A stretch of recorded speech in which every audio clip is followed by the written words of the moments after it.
नेपाल चीन सीमा पर बाढ़ की भीषण तबाही, अब तक कुल 160 लोगों की मौत। नेपाल में भीषण तबाही के बीच 157 मौत, 403 लोग अभी भी लापता। नेपाल चीन में फ्लैश फ्लड का कहर, सैकड़ों लोग लापता।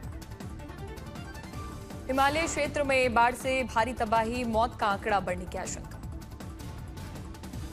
ग्लेशियर टूटने की वजह से आई नेपाल में तबाही वाली बाढ़, भूकंप भी हो सकता है कारण, विशेषज्ञों का बड़ा दावा। नेपाल में भारी फ्लैश फ्लड, नेपाल में 157 और चीन में 3 की मौत हुई, सैकड़ों लोगों की तलाश जारी। नेपाल में अचानक से आई बाढ़ की वजह से 750 लोग लापता, नेपाल के कई इलाकों में मची तबाही। 139 भारतीय नागरिक भी लापता, ज्यादातर कैलाश मानसरोवर यात्री। नेपाल की बाढ़ में तमिलनाडु के भी 57 लोग लापता, तंजावुर जिले के कुंभाकोणम से भी ये लोग 13 दिन के लिए नेपाल टूर पर गए हुए थे। पश्चिम बंगाल के हुगली के आरामबाग के 65 लोग नेपाल में फंसे, अभी उनकी बस हादसे से 120 किलोमीटर दूर नेपाल के चेतना पार्क में मौजूद। नेपाल में आई बाढ़ के बाद नेपाल के प्रधानमंत्री का संदेश, कहा समय बेहद ही संवेदनशील, सरकार बड़े पैमाने पर राहत और बचाव के अभियान में लगी। शाह ने कहा सरकार की पहली प्राथमिकता घायलों की जान बचाना, लापता लोगों की तलाश करना और प्रभावित नागरिकों को सुरक्षित रखना। घायलों के लिए काठमांडू के वीर अस्पताल में 100 बेड आरक्षित किए गए, काठमांडू घाटी के अन्य बड़े अस्पताल भी तैयार किए गए। नेपाल में बाढ़ से भारी नुकसान, 11 हाइड्रो पावर प्लांट, 19 पुल बहे, दर्जनों बैंक के भी नुकसान की खबर। 11 पावर प्लांट बहने की वजह से 431 मेगावाट बिजली की आपूर्ति खत्म हुई। रसुआ, डांडिंग और नुवाकोट समेत 6 जगहों पर भारी नुकसान। बाढ़ में 26 नेपाली पुलिस के जवान, 9 आर्म्ड पुलिस के जवान और साथ ही नेपाली सेना के 44 सेना के जवान भी लापता। तो वहीं नेपाल के 6 जिले बाढ़ की वजह से प्रभावित घोषित किए गए, 40 किलोमीटर से ज्यादा सड़क भी बह गई। लालटांग खोला बिजली परियोजना में काम करने वाले 60 लोग लापता। नेपाल इलेक्ट्रिसिटी अथॉरिटी के 35 कर्मचारियों से भी कोई संपर्क नहीं। भारत की तरफ से नेपाल को 10 टन मानवीय मदद भेजी गई, जिसमें दवाइयां और जरूरत का बाकी सामान। विदेश मंत्री एस जयशंकर ने दी जानकारी। अगले 24 घंटों में भारतीय सेना और वायुसेना नेपाल में राहत और बचाव का काम करेगी। भारत की तरफ से नेपाल को पूरी सहायता। भारतीय वायुसेना पूरी तरह से तैयार। हिंडन एयरबेस पर C-17 ग्लोब मास्टर और C-130J हरक्यूलिस विमान तैयार रखे गए। प्रधानमंत्री नरेंद्र मोदी ने नेपाल के प्रधानमंत्री से बातचीत की, भारत की तरफ से हर संभव मदद का दिया आश्वासन। नेपाल की बाढ़ के बाद गृहमंत्री अमित शाह ने यूपी और बिहार के मुख्यमंत्रियों से बात की। स्थानीय प्रशासन और एनडीआरएफ को हाई अलर्ट पर रहने को कहा गया। नेपाल फ्लैश फ्लड पर केंद्र की पैनी नजर, गृह मंत्रालय समेत कई मंत्रालय लगातार कर रहे हैं मॉनिटरिंग। एनडीआरएफ को हाई अलर्ट पर रखा गया। गृह मंत्रालय, एमईए, जल शक्ति मंत्रालय और रक्षा मंत्रालय लगातार स्थिति पर नजर बनाए हुए हैं। सीडब्ल्यूसी के मुताबिक नेपाल की तरफ जलस्तर अब कम हो रहा है और स्थिति नियंत्रण में है। तो वहीं चीन का दावा, तिब्बत के गेरुंग में फ्लैश फ्लड में उनकी तरफ से 3 लोगों की मौत की खबर, 265 लोग लापता। नेपाल में बाढ़ के बीच भारत के पड़ोसी राज्य बिहार में भी गंडक नदी से बाढ़ का खतरा बढ़ गया है। अधिकारियों ने लोगों को सतर्क रहने की दी सलाह। नेपाल में आई बाढ़ से आगे बिहार में गंडक नदी में पानी बढ़ने की आशंका। बगहा में लोगों को ऊंचे इलाकों में जाने को कहा गया।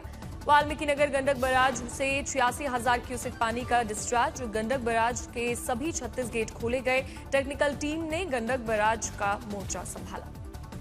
नेपाल में आई जल प्रलय के बाद यूपी का महाराजगंज हाई अलर्ट पर। अगले 8 से 10 घंटे में गंडक नदी में जलस्तर बढ़ने की संभावना। महाराजगंज में एसडीआरएफ और पुलिस ने सायरन बजाकर ग्रामीणों को किया अलर्ट। नदियों के किनारे बसे ग्रामीणों को अलर्ट किया गया।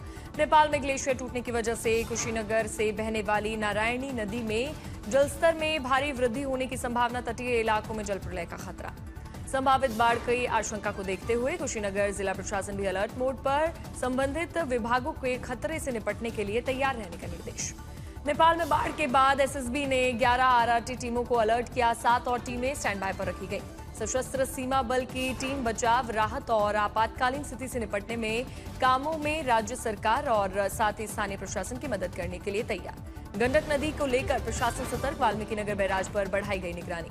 नेपाल में बाढ़ का असर बिहार तक पहुंचने की आशंका। नदी किनारे रहने वालों को लिए अलर्ट।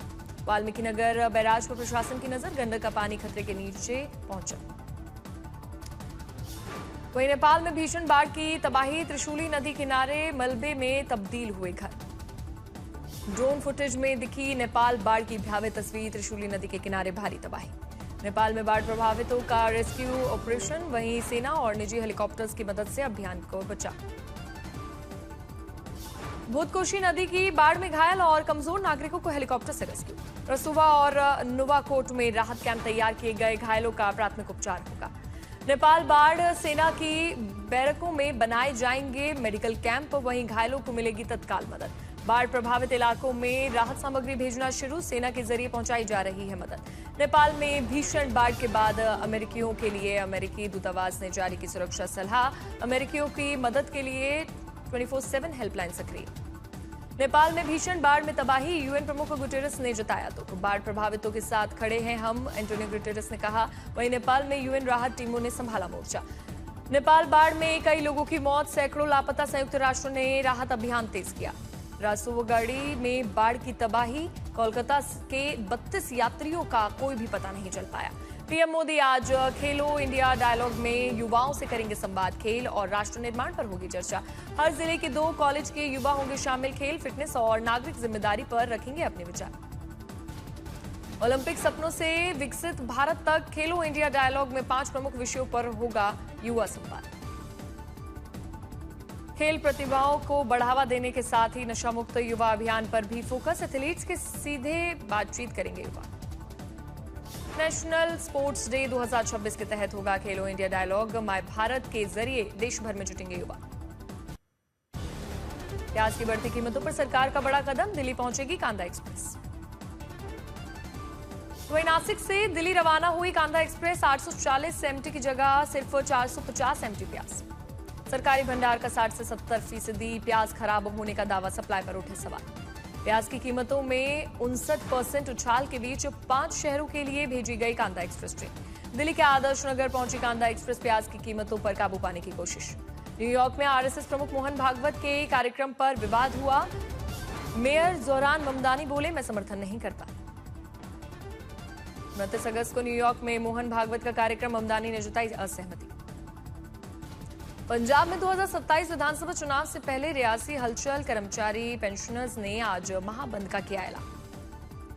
2027 चुनाव से पहले पंजाब में एंटी इनकम्बेंसी की चर्चा, कर्मचारी पेंशनर्स के आंदोलन से बढ़ी सरकार की चिंता। आज तक की खबर का असर, फरीदकोट सिविल अस्पताल का ब्लड बैंक फिर से शुरू। अमित शाह आज गुजरात दौरे पर। गुजरात विद्यापीठ के 72वें दीक्षांत समारोह में होंगे शामिल। गुजरात विद्यापीठ के दीक्षांत समारोह में राज्यपाल आचार्य देवव्रत भी रहेंगे मौजूद। तो वहीं अमित शाह करेंगे अमरेली के दुधाला में नवनिर्मित झील का उद्घाटन। बाद में विद्यापीठ भी पहुंचेंगे। सोशल मीडिया के कथित हानिकारक डिजाइन पर मेटा घिरा। 47 राज्यों के मुकदमों का हुआ निपटारा। 17 रुपए अरब का समझौता। Tin social media addiction case में मेटा पर बड़ा एक्शन। बच्चों की सुरक्षा के लिए सख्त उपायों की सहमति।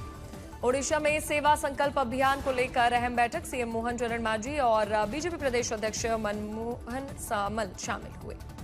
आज से यूपी स्टार्टअप इकोसिस्टम इवेंट 2026। योगी सरकार का जेनजी को बड़ा तोहफा। 24,243 स्टार्टअप्स के साथ यूपी बनेगा इनोवेशन हब। यूपी में इनोवेशन और स्टार्टअप इकोसिस्टम को नई रफ्तार। लखनऊ नोएडा में हब से बढ़ेगा डीप टेक फोकस और साथ ही 120 से 24,243 हुआ यूपी में स्टार्टअप्स का आंकड़ा। सीएम योगी आज लॉन्च करेंगे Uttar Pradesh startup mission portal. Startups को मिलेगा बड़ा बढ़ावा। 107 स्टार्टअप्स को बांटी जाएगी इंसेंटिव राशि। चवन्नी बयान पर आरएलडी एसपी में तकरार जारी। सहारनपुर रैली को लेकर आमने सामने दोनों दल। आरएलडी का दावा 36 बिरादरियों की नाराजगी से रद्द हुई एसपी की सहारनपुर रैली।